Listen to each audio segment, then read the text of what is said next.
Felizmente, tem o veneno que a gente está vendo aí escorrendo pelas redes sociais, mas tem gente preocupada com o antídoto também. Vou colocar na nossa conversa o senador Weverton Rocha, do PDT, está aqui. Senador, bem-vindo à nossa programação aqui da TV Democracia.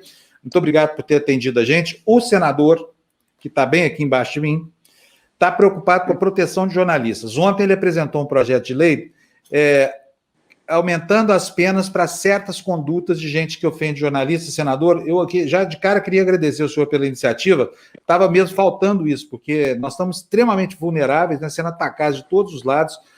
Não é só no campo simbólico, não. As ameaças estão no campo físico mesmo. Ameaça de demissão, pedido de cabeça para as redações. Os melhores jornalistas do país estão fora das redações. Por quê? Porque não cabe gente honesta nas redações que se formaram hoje. Basta um tweet de que o miserável desse Fábio Weingarten manda para o seu patrão pedindo a sua cabeça, sabe? É inacreditável a campanha, é algo assim nojento. Eu mesmo já... Travou. Ixi, travou, Fábio. Mas ele foi vítima, senador, o próprio Fábio foi vítima. Hoje, mais cedo, nós discutimos aqui o caso da Bárbara Gância, também, que foi vítima. O Fábio entrou de novo. Senador, conta para a gente como é que é o projeto de lei que o senhor apresentou ontem.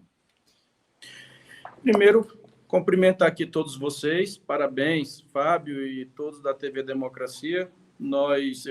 Eu saí agora de uma reunião do Colégio de Líderes daqui do Senado e da Câmara, todos da oposição, e estávamos justamente fazendo essa avaliação da necessidade urgente das duas casas, juntamente com quem está preocupado com o Brasil, conversar mais. De repente, nós percebemos que nós não somos poucos. Nós não estamos discutindo o mérito das posições ideológicas de cada um, e sim o direito e a manutenção do que nós mais prezamos, que é justamente o Estado Democrático de Direito, a democracia. A gente ter essa capacidade de ouvir o outro. E essa tentativa da imposição da ditadura do pensamento único, que é o que nós estamos vendo agora, isso é inaceitável. Porque hoje pode ser contra uma emissora que eu tenho alguma reserva, mas ela tem todo o direito, como qualquer outra emissora, como qualquer canal livre, como qualquer cidadão, de fazer o seu trabalho e de comunicar, de informar a sociedade. Então, nós temos que ser intransigentes nessa luta. A atual legislação, o Código Penal, está lá claro, por exemplo, quem matar ou agredir policial pode ter a sua pena agravada, né? De 1 a 2 terços da pena que foi imposta a esse agressor. Então, nós estamos, no nosso projeto, é bem simples, até porque eu quero tentar construir um acordo de líderes nas duas casas para ele ser mais rápido. Para que seja também tipificado e dê esse aumento de pena para quem fizer esse tipo de agressão com o jornalista, né? Porque tem da agressão, dependendo do que o juiz vai entender ou o que for decidido na pena, mas o cidadão fascista, o cara que está ali na rua achando que vai poder fazer de qualquer jeito, ele já vai saber que, neste caso, ele não vai estar agredindo qualquer um, ele vai estar agredindo um instrumento, uma voz da sociedade, um instrumento da sociedade, ou seja, nós iremos agravar uma eventual agressão ou uma eventual condenação que esse cidadão, sei lá se eu posso chamar de cidadão, tenha feito contra um jornalista. Porque o correto era ser intolerante com qualquer tipo de agressão. Mas quem está no dia a dia cobrindo essas manifestações, essas agendas perigosas e que virou uma profissão de alto risco, é justamente o profissional da comunicação, do cinegrafista ao jornalista. Então, nós precisamos criar as condições para protegê-lo. Senador, bom dia, prazer falar com o senhor, o Weiler falando aqui com o senhor, tudo bem? Eu acho muito pertinente a sua... Tudo bom, senador? Eu acho muito pertinente a sua sugestão, porque a primeira vítima em regimes totalitários é a imprensa, a segunda é o Supremo Tribunal Federal e a terceira é o Congresso Nacional. O que está me angustiando sobremaneira relacionado a classes, a categorias que estão mais expostas ao risco, à violência física. O que está me angustiando é exatamente a espiral fascista e autoritária em que eu estou enxergando, ver se o senhor me diga, me corrija se eu estiver errado, uma certa letargia, uma certa inação do Congresso Nacional, onde os dois presidentes me parecem muito desconectados do que realmente está acontecendo. Você tem toda a razão, e essa letargia e também essa bolha que está todo mundo dentro, numa certa situação de comodidade, ela foi meio que ainda impacto de um resultado muito duro da eleição passada.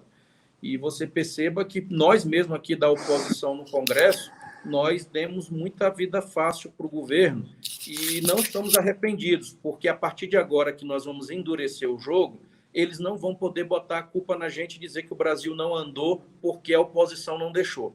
Nós fomos bastante responsáveis nas agendas, temos ajudado muito no que é importante para o Brasil e as matérias que a gente acha que pode valer a pena para ajudar, mas, infelizmente, o próprio governo é uma máquina de gerar crise, é uma máquina de triturar todo dia alguém para poder se manter vivo. Então, é um governo sem planejamento, sem agenda. Você percebe que todo dia eles criam uma cortina de fumaça, criando crises, inclusive com os próprios poderes.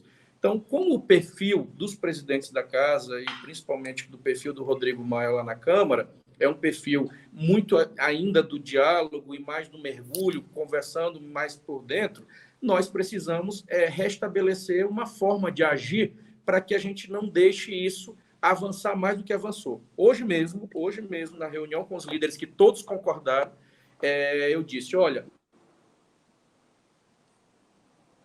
Ai, travou. Opa, travou. Boa, na legislatura anterior, lá na Câmara Federal, eu era deputado federal, nós assistimos o cabo Aciolo subir na tribuna e pedir o fechamento do Congresso Nacional.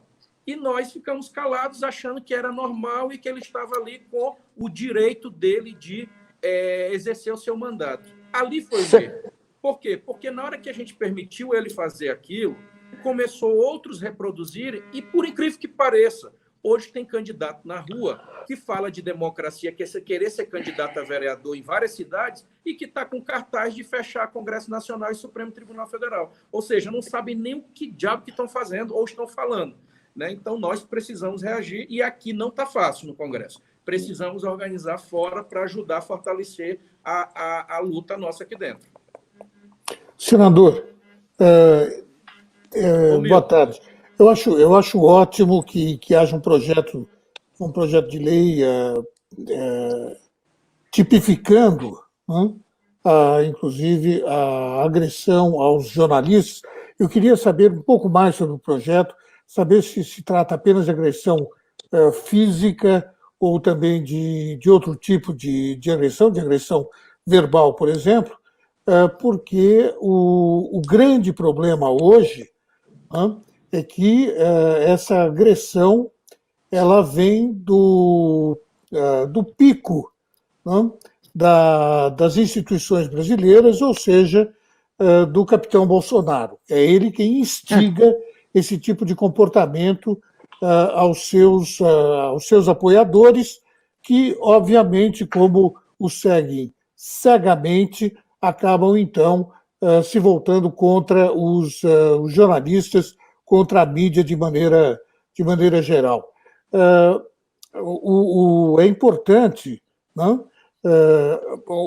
A minha opinião pessoal, que é diferente, aliás, da do Weiler, é de que os jornalistas não poderiam nunca terem aceitado estar num cercadinho, né, em que o capitão Bolsonaro ali ele organiza um combate de boxe entre ele e os seus apoiadores e do outro lado, então, do ringue, os jornalistas.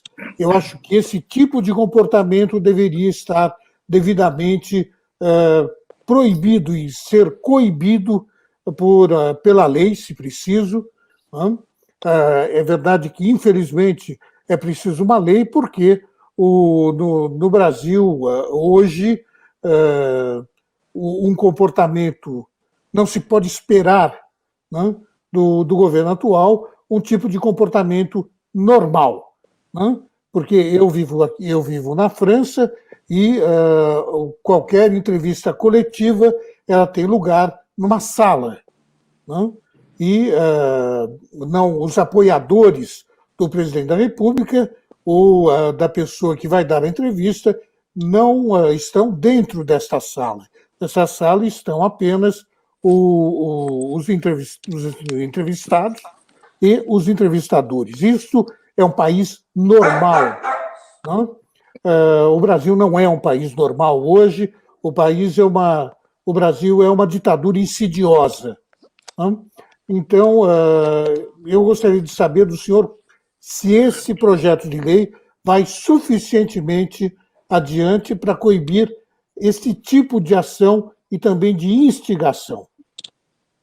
Olha, Milton, muito boa sua colocação. Eu queria só assim, primeiro dizer a vocês que o Brasil ele não tem problema de legislação, né? As nossas leis vigentes, elas são suficientes para já colocar ordem na casa. Óbvio que todo dia você produz uma nova, mas ela acaba ficando fria se a própria sociedade não der luz a ela. Então, hoje, por exemplo, esse projeto que eu entrei agravando penas contra agressores de jornalistas, hoje já existe a legislação no Código Penal para agressão, seja ela física até, Deus o livre, com a perca da vida. O que diz lá no projeto? Pode, com a pena que é dada, que está lá no Código de Processo Penal, a pena que é dada a esse agressor, o juiz decidiu X anos, por exemplo, de prisão desse elemento, no caso, em sendo policial, hoje ele pode ser até 2/3 agravada, ou seja, aumentada. E aí a gente está colocando lá que também, para jornalista, pode se agravar até 2/3 também a pena. O que nós precisamos, e aí o que eu falei agora há pouco, precisamos mobilizar a sociedade também, os inquietos, os que não estão concordando com a forma e com a tentativa que está sendo feita de imposição dessa ditadura aí do pensamento único, do que você chamou de capitão Bolsonaro, que hoje ele, para capitão, para liderar, ele realmente não lidera só se for o grupo da milícia dele, porque hoje você percebe que o país aí com milhares de mortes e a gente tem um cara que não consegue sequer liderar uma agenda para ser solidário a essas famílias e a nossa sociedade como um todo.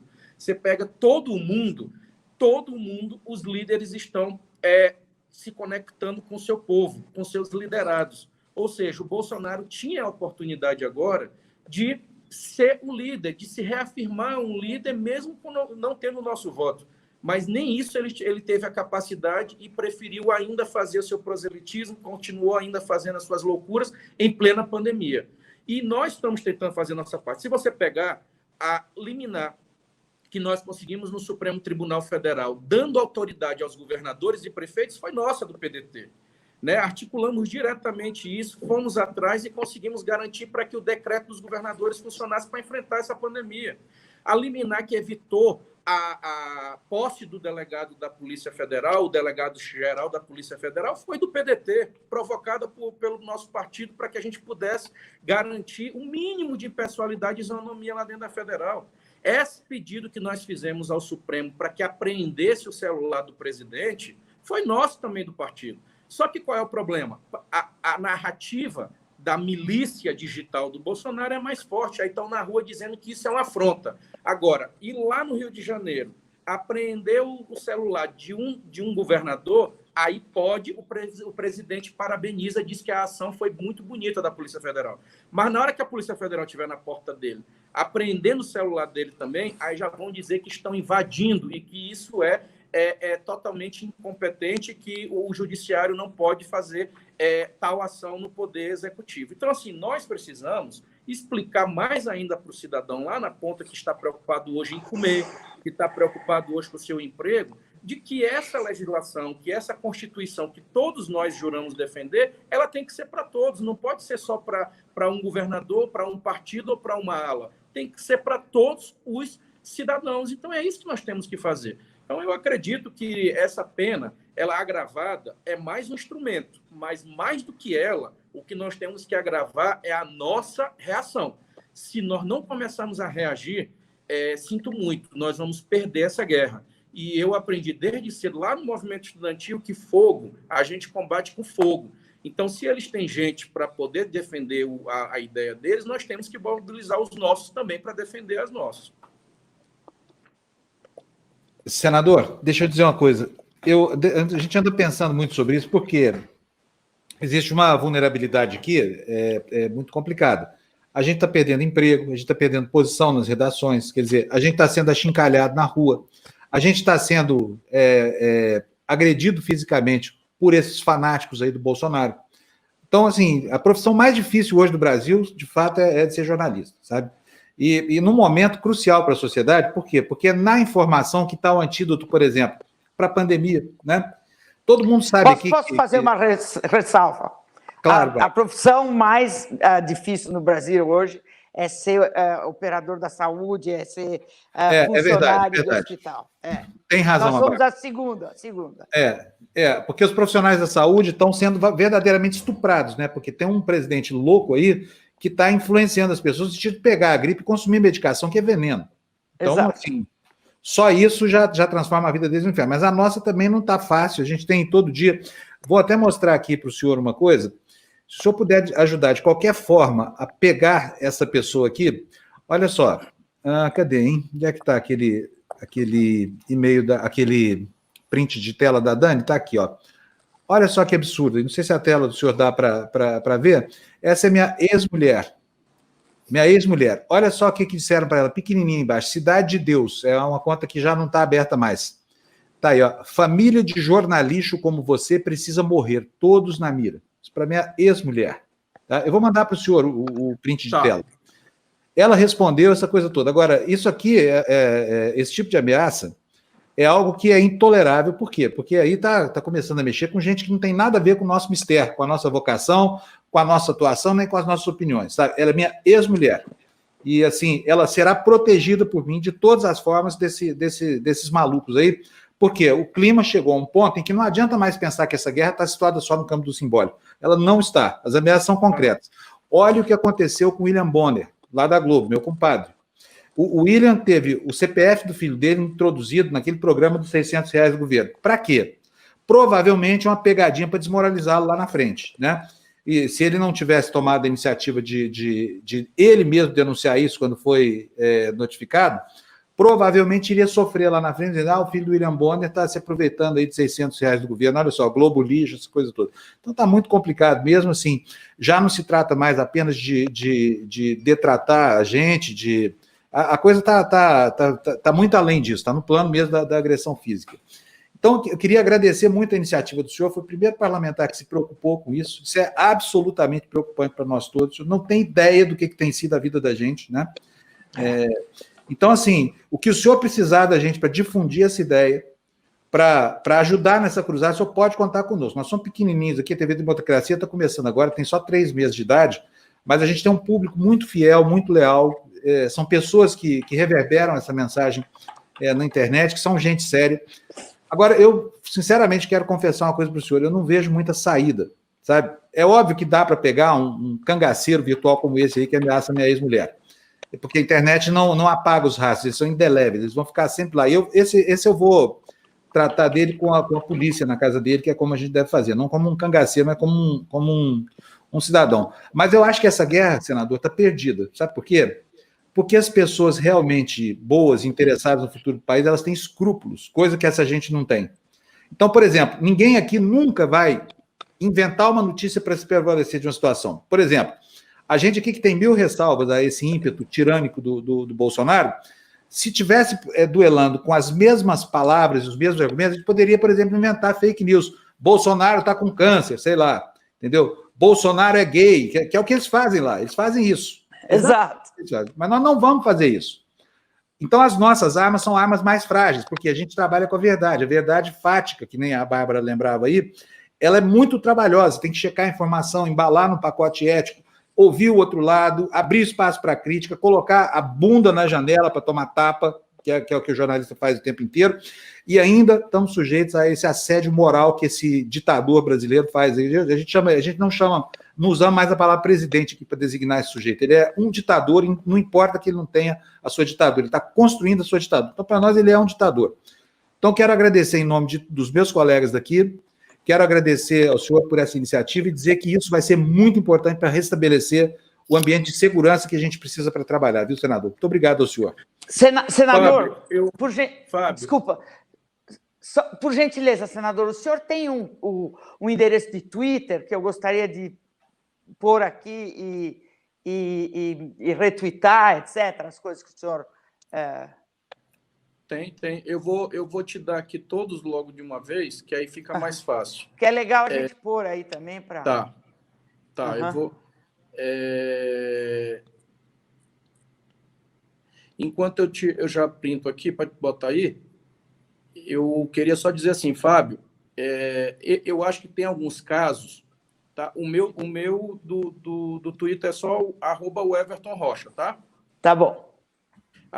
@o Everton Rocha, WEVERTON. Agora, perfeito. Eu queria aqui dizer para o Fábio... Está na tela, assim, senadora. Fábio, o mal, ele só prevalece quando as pessoas do bem desistem, tá?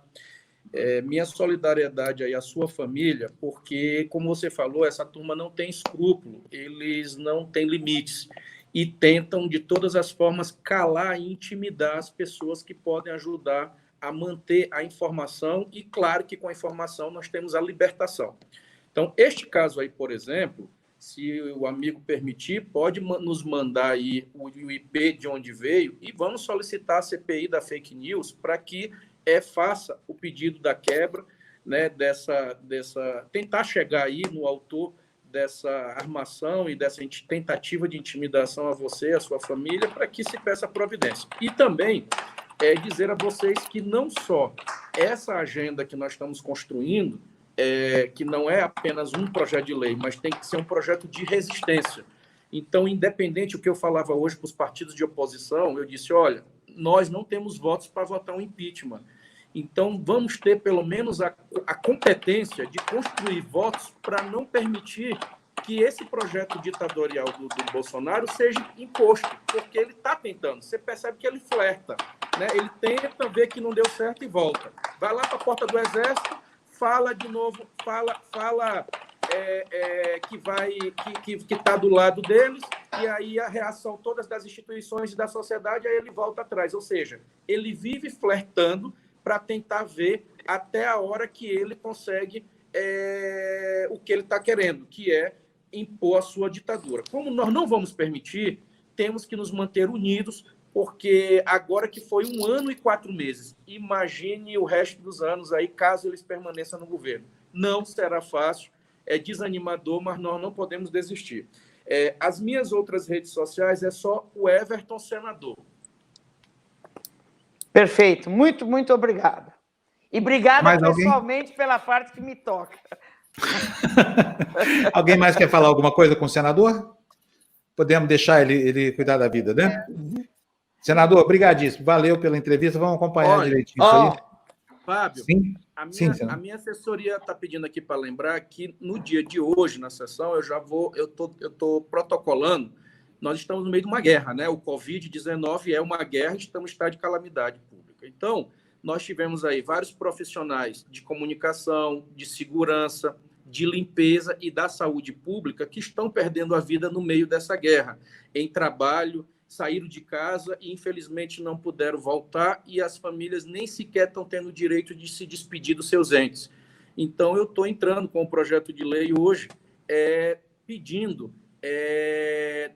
dando para que a União dê uma pensão a essa família, uma pensão vitalícia a essa família que perdeu o seu arrimo ali no meio dessa guerra. Então, eu queria já contar aí com o apoio de vocês. Dos profissionais, né? Pode contar com o nosso apoio também. O senhor pode contar com o que o senhor precisar da gente aqui. Tá, senador? Obrigadíssimo pela sua entrevista, obrigado por ter apresentado, por ter se lembrado da gente. Ó. Olha, valeu, obrigada, viu? Senador,